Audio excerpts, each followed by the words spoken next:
Le Visual State Manager nous réserve d'autres surprises, comme je le disais à l'instant.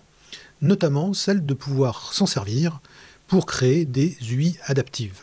Alors, l'adaptive design consiste à faire des UI qui sont capables de s'adapter automatiquement aux différentes résolutions, aux différents form factors que l'on peut trouver sur le marché. L'une des transformations les plus simples qu'on puisse déjà opérer, c'est de savoir gérer convenablement le mode portrait et le mode paysage. Quand on retourne un smartphone, il devient très large et pas très haut. C'est quand même pas la même chose que quand on l'a dans le bon sens, enfin le sens habituel, où on a quelque chose de très haut et d'assez peu large. C'est une lapalissade, ça valait la peine de le préciser. Alors, on va lancer notre démo, notre fameuse petite démo sur le Visual State Manager, et cette fois-ci, nous allons utiliser Adaptive UI. Alors, il n'y aura pas grand-chose à voir, enfin, si, tout sera à voir au niveau de l'application. On verra qu'en termes de travail derrière, le Visual State Manager va nous simplifier énormément les choses. Comme vous pouvez le voir, on a ici une page très simple, avec une photo et un commentaire en dessous. Donc ici, c'est le petit singe de Xamarin. En dessous, on a écrit un texte, le singe de Xamarin. Voici la mascotte Xamarin, elle est vraiment sympa. C'est-à-dire que quand on est en mode portrait, il est vrai que si on veut en mettre beaucoup plus, on va être obligé de réduire la taille du petit singe. Alors c'est un choix de conception, mais si on a envie d'avoir une photo qui est la plus grande possible, ici, il ne nous reste pas beaucoup de place en bas pour écrire des choses. Si je tourne ma device, que va-t-il se passer? Eh bien, si je tourne ma device, on s'aperçoit qu'on a toujours un petit singe qui est, lui, à une taille raisonnable. Le singe Xamarin, le titre apparaît bien. Le sous-titre, voici la mascotte Xamarin, elle est vraiment sympa, apparaît aussi, mais on s'aperçoit que dans ce format-là, on a pas mal de place en dessous.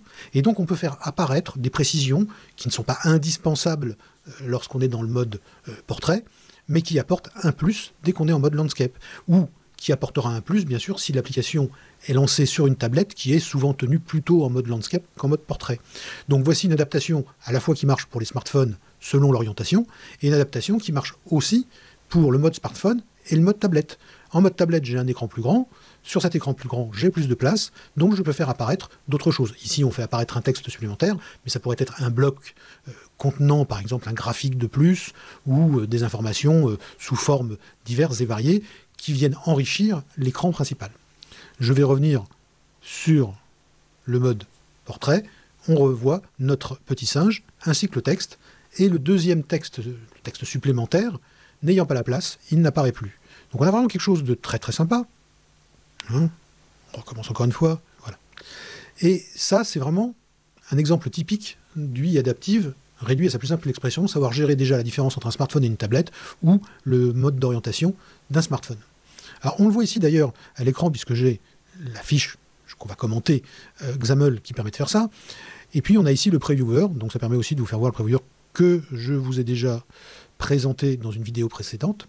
Et vous voyez qu'ici, si je change d'orientation, j'ai bien mon petit singe, le titre et le texte supplémentaire. Quand je reviens en mode normal, je n'ai plus le texte supplémentaire. Comment cela est-il réalisé? Alors on a une page, encore une fois, avec un ViewModel qui avait été déclaré, mais qui est vide, ici, qui ne sert à rien, donc on pourra enlever. Et puis, on va aller voir notre page réelle, qu'est-ce qu'elle fait. Dans notre page, en fait, si on n'avait rien fait de plus, nous aurions à l'intérieur d'un conteneur, un stack layout certainement, quelque chose de ce genre-là, ou une grille, nous avons une image dont la source est le monkey.png. Et puis, derrière, pour organiser les choses, on va les placer dans des content view. Content view, c'est une vue vide, un peu comme la content page est une page qui ne contient pas grand-chose. La content view permet de créer des blocs, et on s'en sert souvent pour créer, par exemple, des user controls, c'est-à-dire des contrôles composites, parce que ça donne une surface de travail dans laquelle on peut disposer les éléments dont on a besoin. Ici, c'est pareil, comme on veut travailler par bloc, qu'on veut pouvoir les déplacer, c'est déjà une intention qu'il n'y aurait pas si on n'avait pas en tête l'utilisation du VSM, mais voilà comment on a positionné les choses. On a créé une content view qu'on a appelée la detail box view, on lui a donné une couleur, etc. On a mis à l'intérieur un stack layout, et ce stack layout, qu'est-ce qu'il fait? Eh bien, il a un label, donc notre header text, qui est le singe Xamarin, on peut le voir même dans le previewer. Puis, on a une présentation courte, le petit label qui est en word wrap avec « Voici la mascotte Xamarin ». Et puis ici, on a un autre label qu'on a mis en dessous, dans ce stack layout, qui est Additional Text, et qui a, lui aussi, en mode word wrap, un texte beaucoup plus long, comme on a pu le voir, qui contient des informations supplémentaires. Mais, pour que tout ça fonctionne, ce texte, il faut qu'il puisse être caché ou pas. Or, quand je regarde ce texte, je ne vois pas où est manipulée sa visibility, notamment. Elle ne l'est pas ici. On va travailler plus dans un état d'esprit feuille de style, plus proche de l'état d'esprit qu'on a d'ailleurs en HTML avec une feuille CSS. Hein. XAML permet de travailler comme ça depuis très longtemps, hein, puisque c'est du code XAML d'un côté, et puis des définitions de style de l'autre qui permettent de tailler et de mettre en place. Et travailler comme ça est une façon structurée de travailler. En HTML, si vous essayez de tout mettre et de tout programmer à la main et de tout mettre en foutoir à l'intérieur d'un même tableau HTML, forcément, ça sera immaintenable. Le fait d'avoir créé le langage CSS à côté permet quand même d'y voir plus clair et de séparer à la fois l'information de la façon dont elle est présentée. Ce qu'on peut reprocher à HTML, CSS, c'est que ce sont deux langages différents, créés à deux époques différentes, et que ça sent un peu le bricolage. En XAML, tout a été créé depuis le début, on écrit ces styles en XAML, ça marche en XAML pour du XAML, et on met en page du XAML avec du XAML. Donc voilà, c'est la cohérence qu'on a ici, qui n'existe pas malheureusement avec HTML, CSS. Donc on a un bloc. Ce bloc, c'est la detail view, c'est celle que l'on voit en bas, celle qui est bleue et qui contient le petit singe Xamarin, voici la mascotte Xamarin, et le texte principal. Cette content view a un style. On va redécaler un peu. Ce style s'appelle detailsbox, il n'y a rien d'extraordinaire. Et à l'intérieur de ce box, de cette boîte virtuelle, puisqu'elle n'affiche rien par elle-même, c'est un simple conteneur, on va retrouver notre label additionnel, qui lui aussi a un style bien particulier, qui est additional info. Alors comment la magie s'opère ici? La magie s'opère de façon assez simple, parce qu'en fait, tout est une question de ruse. On pourrait le faire avec plein d'autres éléments visuels, je vous laisse faire marcher votre imagination pour trouver d'autres façons de faire plus subtiles, plus belles ou plus sophistiquées, mais ici, toute l'astuce se trouve dans une grille. Cette grille a 2 colonnes et 2 lignes. La première colonne, comme la première ligne, sont en mode étoile, c'est-à-dire occuper le maximum de place, et la deuxième ligne, tout comme la deuxième colonne, sont en mode auto, ce qui en XAML dans une grid, signifie simplement que s'il n'y a rien dedans, elle ne prendra pas de place. Donc c'est assez futé, parce qu'on a 2 lignes, une dans laquelle on va mettre certainement des choses et qui va prendre de la place, mais l'autre, s'il n'y a rien dedans, elle ne prendra pas de place. Et quand on va changer le contenu de l'un vers l'autre, on va pouvoir faire pivoter les contenus à l'intérieur de la grille en changeant uniquement leur row ou leur colonne. C'est ce qu'on va voir ici. Donc on a une grille, 2 définitions de colonnes, une en étoile, une en auto, 2 définitions de row, une en étoile, une en auto. Quand on regarde au départ comment nous sommes placés, eh bien nous avons un content view, nous avons notre content view qui est placé nulle part. Là ici ça ne sert pas à grand chose ici. Notre content view est placé lui par défaut puisqu'on n'a rien indiqué en grid colonne 0, row 0. Et puis il n'y a rien d'autre d'ailleurs dedans. On a notre petit singe qui est ici, et qui lui aussi n'a aucune indication. Donc il est placé en grid row 0, colonne 0. En fait, non. Lui, c'est ce qui va lui arriver, parce qu'il n'a vraiment aucun style d'indiquer, à part le nom de la source de l'image. Donc lui sera bien en 0, 0, quoi qu'il advienne. Donc vous pouvez supposer qu'il sera dans le coin supérieur gauche en permanence. Par contre, notre content view, elle a un style. Et c'est là que le Visual State Manager va venir nous aider. Ici, notre Visual State Manager est toujours défini, bien sûr, comme un style. Et on a un style, donc Detail Box, donc la boîte du bas.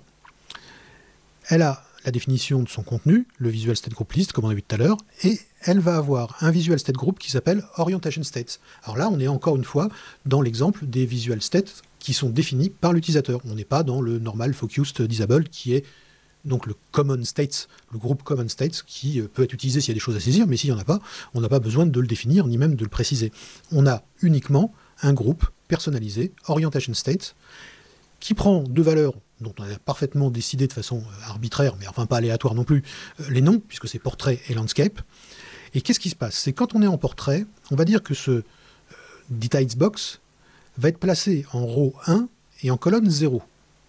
Et quand on va être en landscape, on va inverser en fait, on va faire passer en row 0 et en colonne 1, sachant que le petit singe lui est toujours en 0, 0. Et pour ce qui est de l'additional info, c'est pareil, on a créé un groupe pour notre VSM, ce groupe reprend exactement le même nom et reprend les mêmes noms d'état, portrait, landscape, et là c'est d'une simplicité véritablement déconcertante. Quand on est en portrait, on sait qu'on n'aura pas la place, donc il est isVisible false, et quand il est en mode landscape, on sait qu'on aura de la place, donc il est en isVisible égale true. Donc, à partir de ce jeu d'inversion de lignes et de colonnes dans la grille qui contient l'ensemble de mon design, eh bien, quand je vais passer de l'un à l'autre, il va se passer quelque chose d'assez intéressant, c'est que ça va donner l'impression que les blocs s'adaptent et qu'ils se déplacent, et je vais pouvoir faire apparaître au passage ma ligne d'information supplémentaire.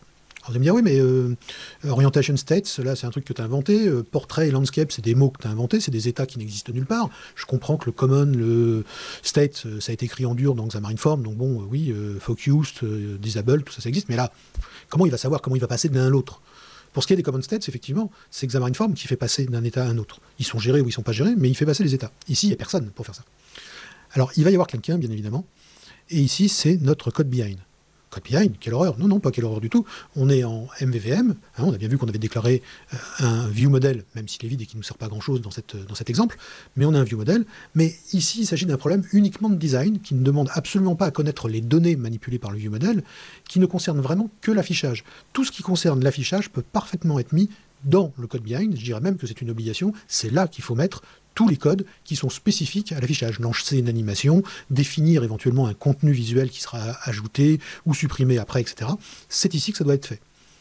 Le ViewModel a un autre rôle, on en a déjà parlé, on en reparlera certainement, enfin en tout cas au travers de tous les exemples que je vous fais voir. Et ici, à l'intérieur donc de notre page, parce que c'est là que ça se passe, à la fois parce que ce que l'on veut changer est uniquement visuel, et à la fois parce que l'information qui nous permet de savoir si on est en portrait ou en paysage se trouve dans la vue. On est bien dans des informations visuelles qui se trouvent côté vue. Et la seule chose qu'on va faire, c'est qu'on va faire un override d'une méthode de la vue, hein, de la content page, qui s'appelle onSizeAllocated. Donc c'est quand la taille de l'écran est allouée. On reçoit une largeur et une hauteur. On va appeler par politesse le base onSizeAllocated pour que le travail qui est fait éventuellement continue de l'être. Et puis juste derrière, on va faire quelque chose de très simple.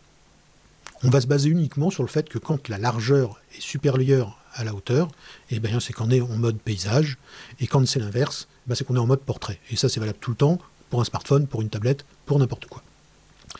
Donc à partir de là, on va définir une variable state, une string, qui contiendra soit landscape, soit portrait.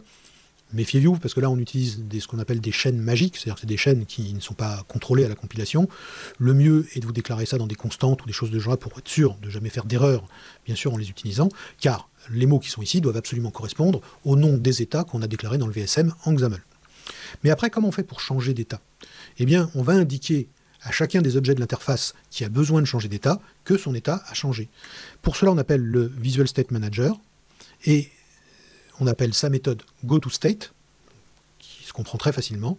Le premier paramètre, c'est l'objet visuel qui est concerné.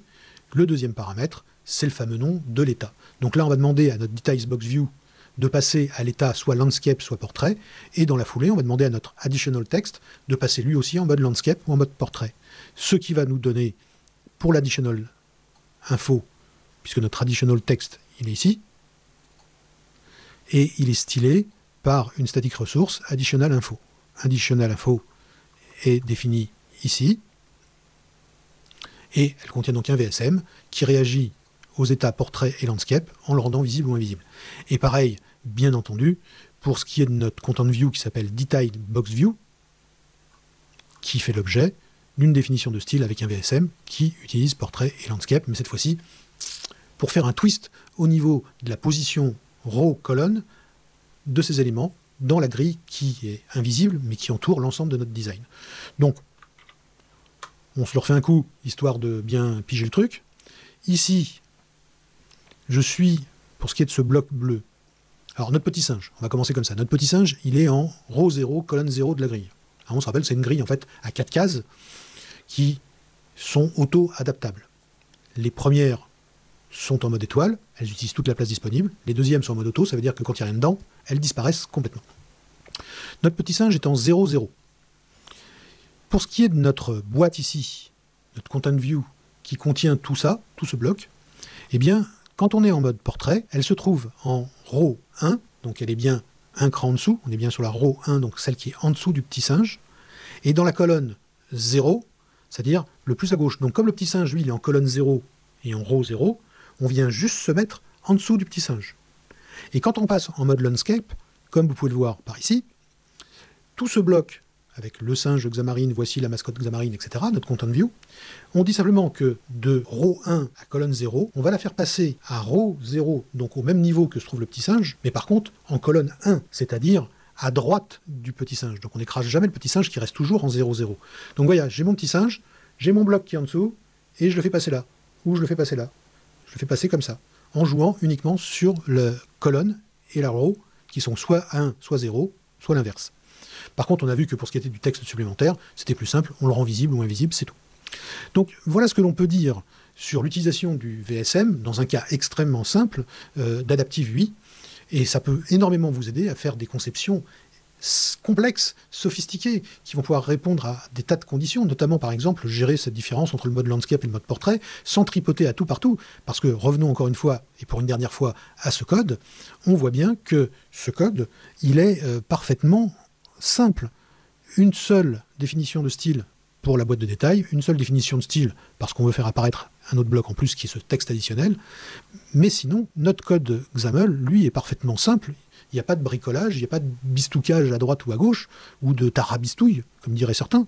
Non. Et dans notre code behind, nous n'avons rien d'extraordinaire qu'une méthode surchargée qui détecte quand la hauteur et la largeur sont supérieures l'un par rapport à l'autre, et détecte si on est en landscape ou en portrait. Et bien voilà comment ça fonctionne. Et au passage, vous avez vu qu'on peut très bien faire fonctionner tout ça en mode preview, que le passage en mode landscape. Donc, malgré ces imperfections, comme je le disais quand j'en ai parlé dans une vidéo précédente, ce petit système de prévisualisation quand même permet de s'assurer ce genre de choses assez rapidement, sans avoir besoin de tout faire tourner. Ça, c'était le deuxième aspect. Vous avez compris, notre petite démonstration contient 3 boutons, donc 3 démos. On a vu les états communs, nous avons vu l'Adaptive UI, c'est ce qu'on vient de tester à l'instant. Et on va parler maintenant d'un autre sujet qui est celui de comment on se sert du VSM pour faire des validations visuelles. Ça va être un tout petit peu plus swing, hein, mais je vous le dis comme ça. Donc éventuellement, mettez une pause, allez boire un coup, et on va s'y remettre. C'est ce que je vais faire moi d'ailleurs hein, aussi. A tout de suite. Petite coupure. Le Visual State Manager est un sujet riche, voire très riche. Et pour en parler bien, il faut du temps. Or, Dotvlog essaye de se limiter à des vidéos d'une demi-heure à peu près. Et pour traiter ce sujet-là, ce n'était pas possible. J'ai donc ensuite enregistré le message que vous écoutez en ce moment pour pouvoir l'intercaler là où je vais, au montage, insérer des coupures pour en faire 2 vidéos ou peut-être 3 vidéos qui seront vraisemblablement publiées simultanément. Mais si vous en voyez l'une ou l'autre qui se termine par ce que je suis en train de dire, il faut savoir qu'il existe une suite si vous ne le savez pas encore. Donc je vous retrouve dans la suite qui se trouve dans une autre vidéo à venir, mais qui est déjà publiée sur la chaîne très vraisemblablement. A tout de suite, on se retrouve, ou à bientôt si vous préférez aller manger un sandwich avant de faire la suite. Ciao!